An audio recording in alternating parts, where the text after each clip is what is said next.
اپنی parliamentary party کو، party کا اور اپنے الائز کا سب سے پہلے شکریہ ادا کرنا چاہتا ہوں کہ جس طرح انہوں نے پوری اس بجٹ میں شرکت کی اور بھرپور طریقے سے شرکت کی، میں آپ سب کا شکریہ ادا کرنا چاہتا ہوں۔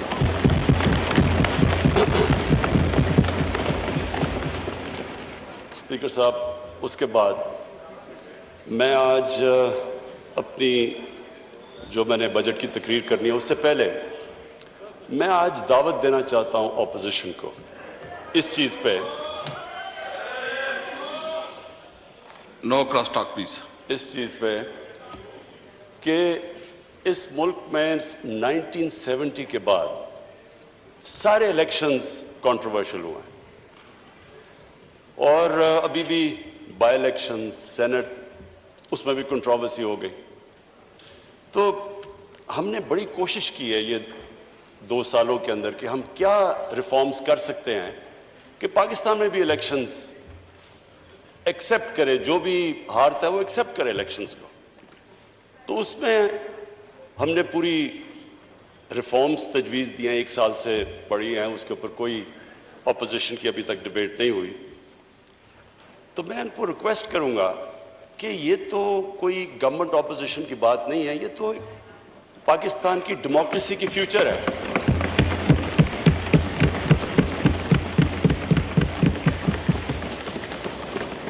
اسپیکر صاحب، کیونکہ میری 21 سال زندگی انٹرنیشنل کرکٹ میں گزری، تو میں صرف اپنے تجربے سے بتانا چاہتا ہوں کہ جب ہم کرکٹ کھیلتے تھے تو اپنے اپنے امپائر ملک کھڑے کرتے تھے، اور ہوتا کیا تھا کہ جو ہارنے والا ہے وہ ہار نہیں مانتا تھا، کہتے جو ہارتا تھا مخالف ملک میں جا کے وہ کہتا تھا جی امپائروں نے ہمیں ہرا دیا۔ اور مجھے فخر ہے اس چیز پہ کہ میں ایز پاکستان کیپٹن پوری کیمپین کی، اور پاکستان وہ ملک تھا جس نے کرکٹ ہسٹری میں پہلی دفعہ نیوٹرل امپائرز کھڑے کیے۔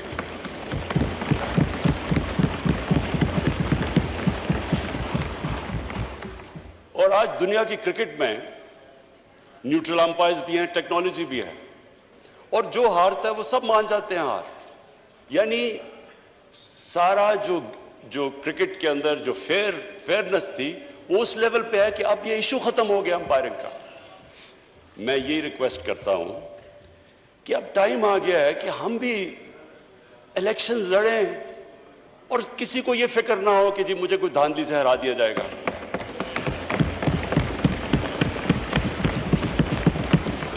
پہلے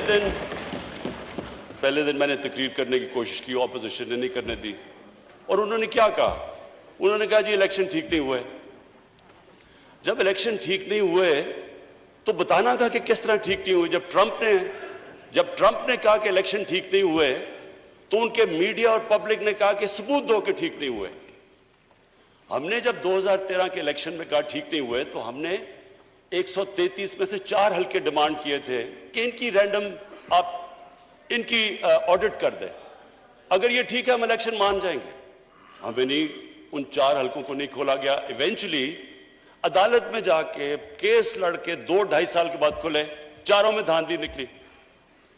تو میرا اسپیکر صاحب آج اپوزیشن کو یہ ہے کہ ہم نے پوری کوشش کی اور ہم اس نتیجے پہ آئے کیونکہ جوڈیشل کمیشن بیٹھی تھی 2015 کے اندر، اور اس جوڈیشل کمیشن کی فائنڈنگز تھی 2013 کے الیکشن کے اوپر، جو بھی انہوں نے کہا کہ بے ضابطیاں ہیں وہ ساری ہوتی تھیں جب پولنگ ختم ہوتی تھی اور اس کے بعد جب رزلٹ اناؤنس ہوتا تھا۔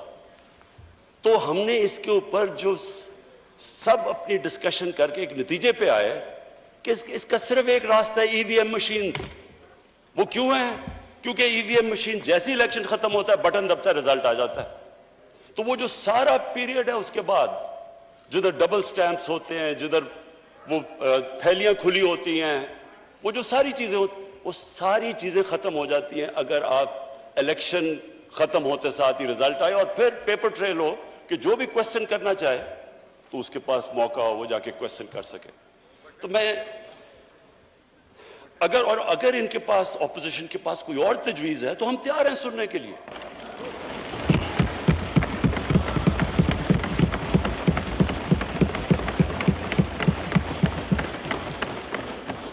لیکن یہ تو کوئی ہر الیکشن اگر آج آپ کچھ اس پہ کوئی ریفارم نہیں کریں گے یہ تو پھر ہر الیکشن کے اندر یہی سلسلہ ہوگا، جس طرح بائی الیکشن، جس طرح سینٹ کے اندر. تو یہ ایک میری ریکویسٹ تھی. اچھا جی، اب میں اس بجٹ کے اوپر آتا ہوں. میں اس بجٹ کے اوپر بات کرنے سے پہلے اپنی ویژن کی بات کرنا چاہتا ہوں کہ ہماری ویژن کیا پاکستان کی، اور جو بجٹ ہے وہ ریفلیکٹ کرنا چاہیے جو ایک ملک کی ویژن ہے. مجھے خوشی اس لیے، اور میں شوکت ترین آپ کو اور آپ کی ساری اکنامک ٹیم کو آج خراج تحسین اس لیے پیش کرتا ہوں کہ آپ نے جو میری ویژن تھی پاکستان کی اس کے مطابق آپ نے بجٹ بنایا.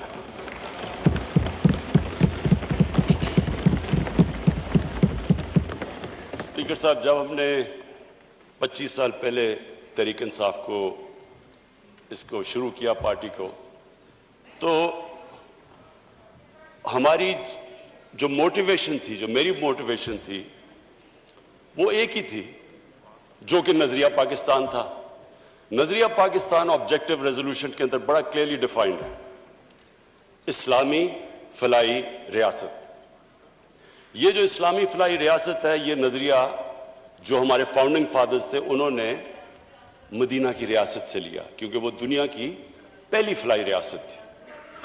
اب اسپیکر صاحب، ہم نے یہ کیوں، میں ذرا سارے ہاؤس کے لیے، اپنے یوتھ کے لیے، سب کے لیے کہنا چاہتا ہوں کہ یہ کیوں ضروری ہے کہ ہم پاکستان اسی فاؤنڈنگ فادرز کی ویژن کے اوپر واپس جائیں. وہ اس لیے ضروری ہے اسپیکر صاحب کہ اگر اس ہمارے ملک کی ویژن سے ہم پیچھے ہٹ جاتے ہیں تو پاکستان کا مقصد ختم ہو جاتا ہے. پاکستان جب بنا تھا تو ہمیں یہ پتا ہونا چاہیے کہ بہت زیادہ مسلمان ہندوستان میں رہ گئے تھے، لیکن انہوں نے بھی پاکستان کی حمایت کیوں کی تھی؟ کیونکہ جو ہمارے فاؤنڈنگ فادرز تھے، علامہ اقبال اور قائد اعظم، انہوں نے جو ایک ویژن دی تھی پاکستان کی، اس کی وجہ سے سارے ہندوستان کے مسلمان بھی متفق تھے کہ یہ ملک بننا چاہیے. اور وہ ویژن علامہ اقبال نے، اور جو مسلمان دنیا کے سب سے بڑا پچھلے 300-400 سال میں سب سے بڑے ذہن تھے، انہوں نے اس ویژن کے اندر جب کہا تھا کہ مسلمان جب بھی اٹھتا ہے، مسلمان کا سویلائزیشن مدینہ کی ریاست کے بعد جب بھی اٹھا ہے، وہ واپس گیا ان پرنسپلز کے اوپر جو ہمارے نبی صلی اللہ علیہ وسلم نے مدینہ کی ریاست میں اسٹیبلش کیے تھے. تو وہ پرنسپلز تھے جس کی وجہ سے ایک قوم اٹھی. تو میں اسپیکر صاحب آج بریفلی وہ بتانا چاہتا ہوں کہ وہ کیا چیز تھی کہ ایک اتنا عظیم سویلائزیشن کھڑا ہو گیا، اور کبھی اتنی تیزی سے ایک سویلائزیشن نہیں کھڑا ہوا. جب مدینہ پہنچے رسول اللہ تو انہوں نے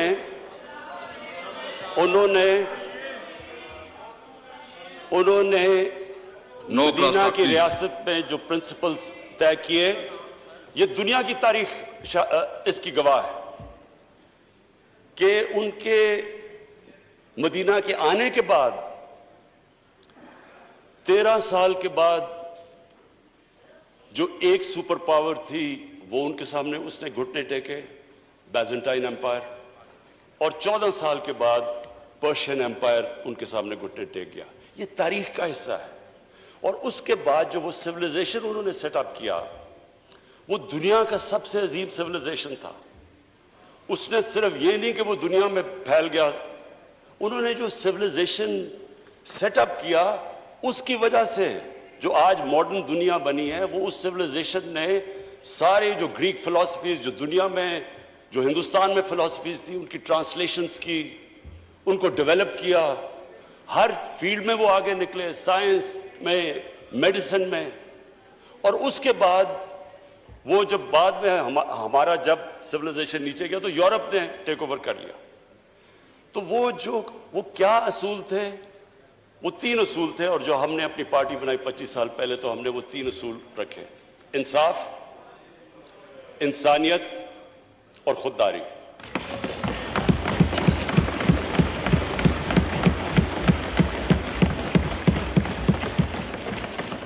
اور یہ 3 ہماری ویژن سٹیٹمنٹ میں ہیں کہ ہم یہ سمجھتے ہیں کہ جو ہمارا بجٹ ہے وہ ریفلیکٹ کرنا چاہیے یہ 3 پرنسپلز۔ اس سے پہلے میں آج اپنی اکنامک ٹیم کو خراج تحسین پیش کرتا ہوں۔ ہماری جو اکنامک ٹیم ہے، اور جس میں جب سے ہماری گورنمنٹ آئی اور اب تک جس نے بھی ہماری اکنامک ٹیم میں شرکت کی، سارے مستحق ہیں آج مبارک کے بھی اور خراج تحسین کے بھی۔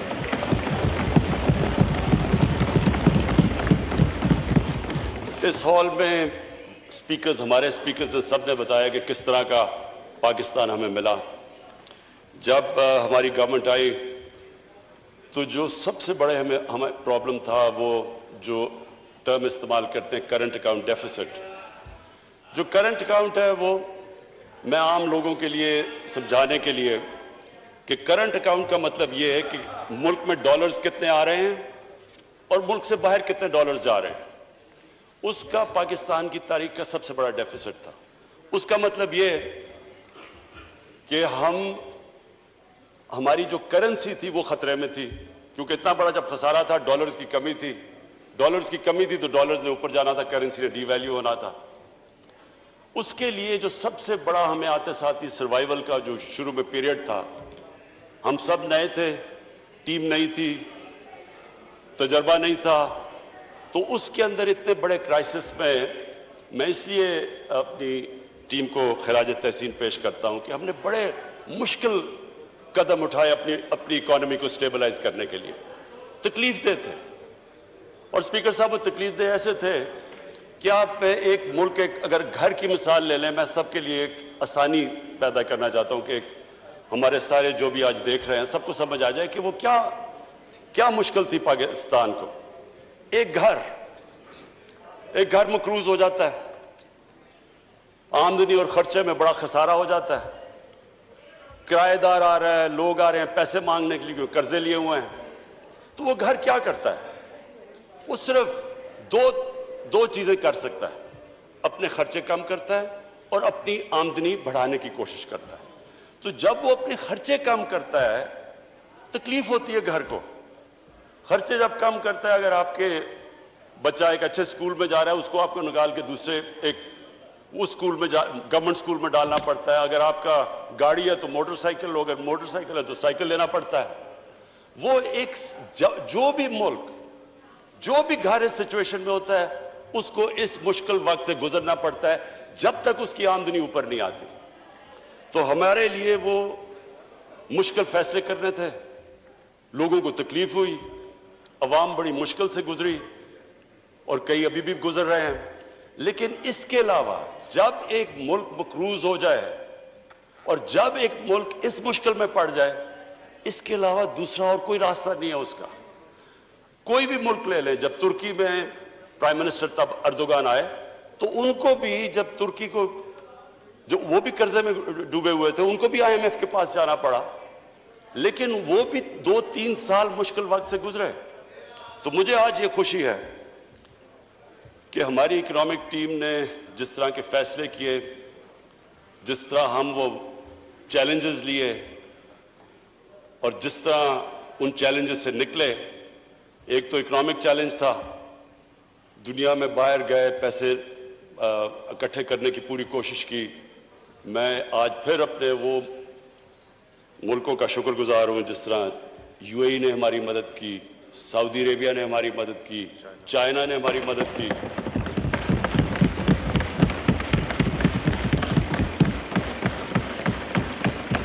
اور انہوں نے ہمیں ڈیفالٹ سے بچا دیا۔ ڈیفالٹ کا بھی میں مطلب عام لوگوں کے لیے سمجھا دوں کہ ڈیفالٹ کا مطلب یہ ہوتا ہے کہ جب آپ اپنے لائبلٹیز، آپ کے پاس پیسہ نہیں ہوتا لائبلٹیز دینے کا۔ جیسے ہی ایک ملک ڈیفالٹ کرتا ہے تو سب سے بڑا اس کے اوپر جو مسئلہ آتا ہے اس کی کرنسی پہ آتا ہے۔ تو جیسے جیسے آپ کی کرنسی گرتی ہے ملک میں مہنگائی بڑھ جاتی ہے، غربت بڑھ جاتی ہے، ساری انویسٹمنٹ رک جاتی ہے. تو ڈیفالٹ سے بچنے کے لیے ایک گورنمنٹس پوری کوشش کرتی ہے اور آئی ایم ایف کے پاس بھی اس لیے جاتی ہیں. ہم نے شروع میں جب ہماری آئی ایم ایف سے نیگوسیشنز تھی ہم نے کوشش کی کہ ہم نہ جائیں.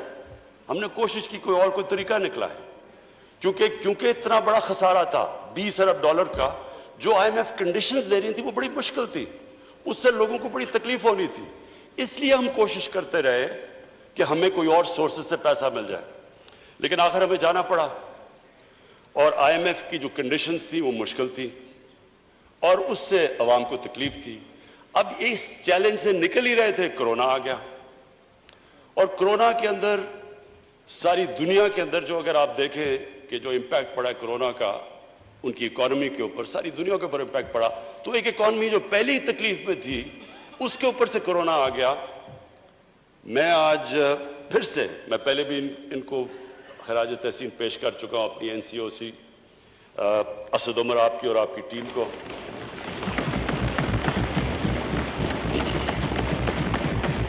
ڈاکٹر فیصل کو، اور اس میں پھر جتنی بھی کوآرڈینیشن تھی پاکستان آرمی، انہوں نے ہماری پوری مدد کی.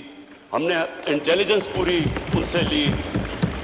جو بھی پھر ہم نے ہاٹ سپاٹس اور پھر ان کو لوگوں کو ٹریک اینڈ ٹریس، اور ڈاکٹر فیصل جس نے پوری ایکسپرٹ اوپینین ہمیں دیتا رہا کہ یہ دنیا میں یہ ہو رہا ہے تو آپ کو یہ جو بھی قدم ہمیں اٹھانے چاہیے. تو اس سے میں آج ہم سارے پاکستانی ہم وہ خوش قسمت قوم ہے. اگر آپ ارد گرد دیکھیں، ایران میں دیکھیں، بدقسمتی سے ابھی افغانستان دیکھیں، ہندوستان دیکھیں، آج انڈونیشیا میں جو ہو رہا ہے، تو ساری، اور بنگلہ دیش میں جو صورتحال ہے، لاک ڈاؤنز لگا دی ہیں، اس کے مقابلے میں اللہ کا میں خاص طور پہ، کیونکہ اللہ نے، ہم انسان تو ایک سٹیج تک جا سکتا ہے، اس کے بعد تو اوپر والے کے اوپر چھوڑ دیتا ہے، اور اس نے ہمیں بچا لیا. ہم جس طرح نکلے ہیں اس سے،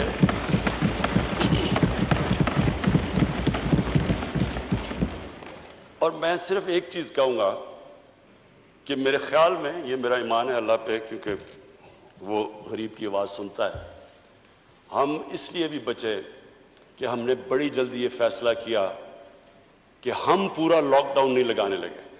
کیونکہ اس میں اسپیکر صاحب ساری دنیا کا تجربہ ہے، فیکٹ سامنے آ گئے ہیں. لاک ڈاؤن سے جو غریب ہے، جو نچلا طبقہ ہے، وہ پس جاتا ہے. ساری دنیا کے اندر، امریکہ کے اندر فوڈ لائن، دنیا کا امیر ترین ملک، کھانے کے لیے لائنیں لوگوں کی لگی ہوئی تھی، کھانے نہیں تھے لوگوں کے پاس. ہر جگہ دنیا میں غربت بڑھی ہے جدھر لاک ڈاؤن لگا ہے. بڑا پریشر تھا ہمارے پہ، بڑی اپوزیشن کی ڈیمانڈ تھی کہ جی لاک ڈاؤن لگایا جائے. 2 مہینے بڑا برا بھلا بھی کہا گیا کہ جی ان کو سمجھ نہیں ہے، لاک ڈاؤن نہیں لگا رہے. لیکن میرا یہ مان ہے کہ جو ہم نے جو فیصلہ کیا، اللہ اکبر، اللہ اکبر، اللہ اکبر، اللہ اکبر. اشہد ان لا الہ الا اللہ، اشہد ان لا الہ الا اللہ، اشہد ان محمد رسول اللہ، اشہد ان محمد رسول اللہ.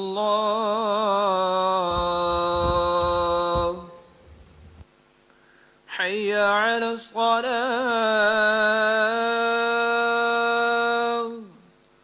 حی علی الصلاة،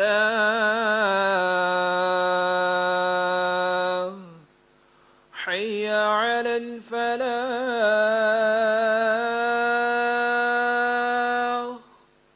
حی علی الفلاح.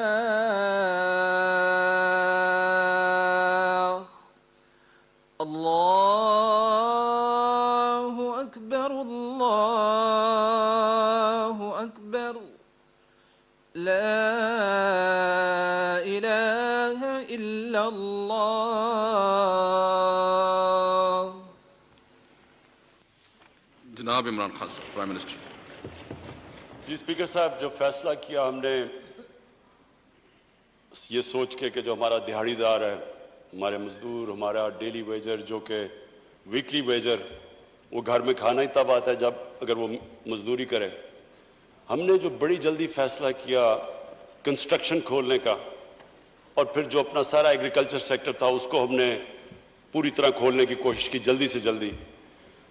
جو وہ ہمارا فیصلہ تھا میں سمجھتا ہوں، اور ایکسپورٹ انڈسٹری ہم نے جو کھولنے کی کوشش کی اور جلدی، میرے خیال میں جو ہم نے وہ فیصلے کیے، اور پھر ہمارا اسٹیٹ بینک نے زبردست انسینٹیوائز کیا، انہوں نے پوری مدد کی انڈسٹری کی. ہم نے اسمال اور میڈیم انڈسٹری کی مدد کی، ہم نے بجلی میں ان کو جو ہم نے ان کی مدد کی. اور پھر ہمارا جو احساس پروگرام تھا جس میں 1,20,00,000 لوگوں کو صاف اور شفاف طریقے سے جلدی ہم نے ان کو پیسے دلوائے، جو کہ آج ورلڈ بینک ساری دنیا میں ملکوں میں نمبر 4 پہ احساس پروگرام کی افیکٹونیس. ہاں سوری، میں یہ کلیئر کر دوں، 1.5 کروڑ خاندان کو پیسے دیے. سو اس کو ملٹیپلائی کریں 6-7 سے. تو اسپیکر صاحب، ہم اس سے اللہ کا شکر ہے بہترین طریقے سے نکل گئے. اکانومی بھی ہم نے اپنے بچا لی، اور کیونکہ ہم نے بڑے فوکس طریقے سے اسمارٹ لاک ڈاؤنز یعنی ریسٹرکٹ کر کے ہاٹ سپاٹس کی طرف گئے، لوگوں کو بھی ہم نے بچا لیا. لیکن ایک اور چیلنج تھا جس کا لوگوں کو اتنا زیادہ اندازہ نہیں، کیونکہ وہ چیلنج تھا دیہاتوں کے اندر. لوکسٹ اٹیک ہو گیا. لوکسٹ کا ایک وقت پہ اتنا زیادہ خطرہ تھا، ادھر بھی ہم نے کمانڈ اینڈ کنٹرول سینٹر بنایا. انہوں نے باقاعدہ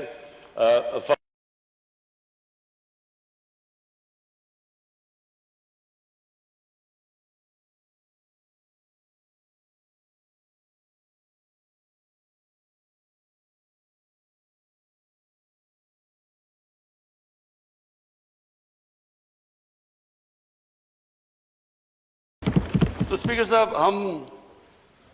ہم اللہ کا شکر ہے یہ جو 4% گروتھ ریٹ ہماری تقریباً 4% گروتھ ریٹ آئی، اس کی وجہ یہ تھی کہ ہم نے ایگریکلچر کو پروٹیکٹ کیا.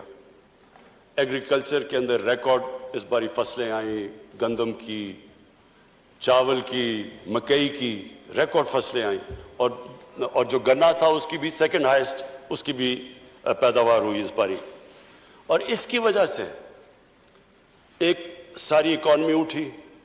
اور پھر جو ہم نے ایک بہت بڑا فیصلہ کیا، ہم نے یہ فیصلہ کیا کہ جو ہمارا جو کسان ہے جو یہ شوگر ملز میں اپنے گنے لے کے جاتا ہے، کہ ان کو ٹائم پہ پیسہ ملے. یہ نہ ہو کہ 1 سال کے بعد پیسہ ملے اور پورا پیسہ ملے، جو سپورٹ پرائس ہے وہ پیسہ ملے. کیونکہ گورنمنٹ نے یہ انفورس کیا، پیسہ پہلی دفعہ شفٹ ہوا کسانوں کے پاس. کسانوں کے پاس پیسہ ہے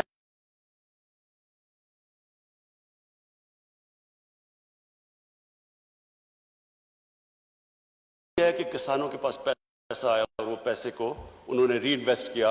اور یہ اس سے ظاہر ہوتا ہے کہ اگر ہم اپنے ایگریکلچر کے اوپر، اور جو میں ابھی آگے آپ کو بتاؤں گا، کہ یہ ایک بہت بڑی جلدی ریزلٹس آ سکتے ہیں، جو بدقسمتی سے ہم نے اپنے ایگریکلچر پہ سالوں سے توجہ نہیں دی.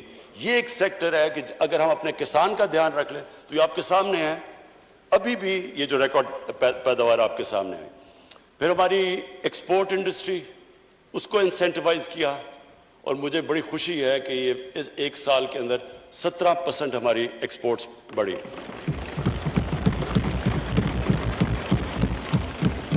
اسپیکر صاحب، جو جون کا مہینہ تھا، جون کے مہینے میں ہماری جو ایکسپورٹ صرف جون کے مہینے میں ہوئی وہ $2.7 ارب ہوئے، جو آل ٹائم پاکستان ریکارڈ ہے 1 مہینے کے اندر. اور پھر ہم نے جو اپنی کنسٹرکشن انڈسٹری کو انسینٹیوائز کیا، جو رکاوٹیں تھیں وہ دور کی. ہم نے باقاعدہ جو کنسٹرکشن انڈسٹری کے اندر لوگ تھے ان سے مذاکرات کر کے ہم نے ہر کوشش کی کہ ان کو انسینٹیوز دیے جائیں، کیونکہ جب کنسٹرکشن انڈسٹری چلتی ہے تو اس کے ساتھ اور خاص طور پہ ہاؤسنگ، تو جتنے 30 انڈسٹریز ریلیٹڈ ہیں وہ ساری چلنی شروع ہو جاتی ہیں. تو اس کی بھی وجہ سے یہ جو گروتھ ریٹ ہماری بڑی آخر میں، یہ اللہ کا کرم تھا. اب آگے میں فیوچر میں بتا دوں، اس کے بعد واپس جاتا ہوں اپنی ویژن کے اوپر. دیکھیں فیوچر میں ہم بڑے کلیئر ہیں کہ اب پاکستان کا ڈائریکشن کیا ہے. ہماری جو گروتھ ہوگی وہ ایکسپورٹ لیڈ، ایکسپورٹس کے اوپر اب ہم پوری توجہ دے رہے ہیں. اور ابھی جو ہماری جو امپورٹس بڑھی ہیں اس کی ایک بہت بڑی وجہ یہ ہے کہ ایکسپورٹس کے لیے مشینری امپورٹ کی جا رہی ہے، اور یہ ٹائم لیگ کے ساتھ انشاءاللہ آپ دیکھیں گے کہ ہم پاکستان کی ریکارڈ ایکسپورٹس پہ پہنچ جائیں گے. دوسری چیز ہمارا ایگریکلچر سیکٹر ایگریکلچر سیکٹر کے علاوہ جو میں انڈسٹری کے ایک اور بات کر دوں کہ اسمال اور میڈیم کے اوپر ہم اصل توجہ دے رہے ہیں. پہلے لارج سکیل مینوفیکچرنگ کے اندر ہماری 9% گروتھ ریٹ ہوئی ہے. اسمال اور میڈیم کے اوپر پرابلم یہ ہے کہ ان کو بینکس قرضے نہیں دیتے. اب ان کے لیے فائنانس منسٹر طریقے ڈھونڈ رہے ہیں کہ ہم کیسے اسمال اور میڈیم انڈسٹری کو قرضے دے سکتے ہیں کیونکہ ان کے پاس کولیٹرل نہیں ہوتا. ان کے لیے پوری پالیسی ڈیوائز کریں اور جو ریگولیشنز ہیں ان کو آسان کرتے جا رہے ہیں کیونکہ اتنے زیادہ ریگولیشنز ہوتے ہیں وہ اسمال اور میڈیم انڈسٹری چلنے کا اس کا وہ رجسٹری نہیں ہوتے ڈر کے ریگولیشن سے. تو اس کے اوپر پوری اب انسینٹیوائز کر رہے ہیں ان کو. جو ایگریکلچر ہے اس میں ہم کئی چیزیں کر رہے ہیں. ایک تو پنجاب نے بڑا زبردست کام کیا، کسان کارڈ لے کے آ رہا ہے. کسان کارڈ سے ایک ڈیٹا بیس ہوگا، سارے کسانوں کو رجسٹر کر رہے ہیں ہم. اور جو چھوٹا کسان ہے، چھوٹے کسان کو جو 13 ایکڑ سے کم کسان ہے اس کو ڈائریکٹ سبسڈائز کریں گے، ان کو کھادوں کے اوپر، ان کی پیسٹیسائڈز کے اوپر. پھر اگر کوئی جس طرح بکھر میں ابھی میں نے سنا ہے کہ وہاں ان کی جو فیل ہو جاتی ہے 3 سال سے ان کے جو چنے کی کراپ فیل ہوگی ان کو ڈائریکٹ مدد کریں گے. تو یہ پہلی دفعہ ایک کسان کارڈ کے ذریعے ڈائریکٹ مدد کریں گے اپنے کسانوں کے لیے. پھر جو بھی اس باری فائنانس منسٹر نے جو پیسہ رکھا ہے $60 ارب فیڈرل گورنمنٹ نے، سوری 60 ارب روپیہ جو ہماری فیڈرل گورنمنٹ نے رکھا ہے، جو پچھلی گورنمنٹ کے آخری سال میں 1.5 ارب تھا. تو یہ جو 60 ارب ہے اور اس کے اوپر جو 100 ارب کی چھوٹ دی ہے ٹیکسز کے اوپر ایگریکلچر سیکٹر پہ، کوشش یہ ہے کہ اب ہم ایگریکلچر سیکٹر کے اندر وہ کام کریں جو بہت پہلے کرنا چاہیے تھا، ریسرچ، سیڈ ڈیولپمنٹ. یہ سب سے امپورٹنٹ ہے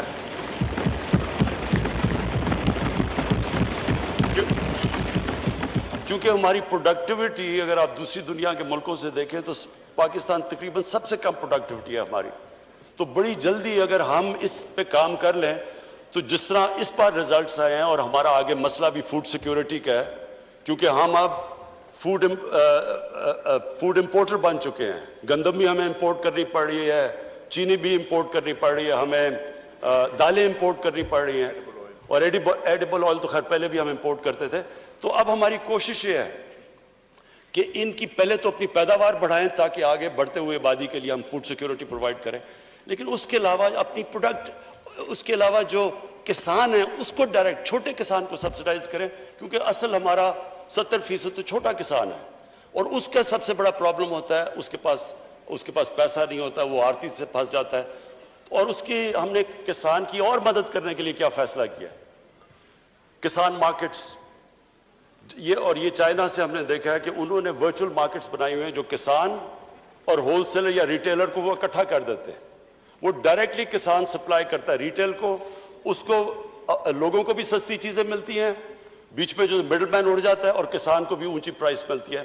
اس کے اوپر اب انشاءاللہ ہم پورا کام کر رہے ہیں. پھر جی پاکستان کا جو بڑا مسئلہ ہے دودھ.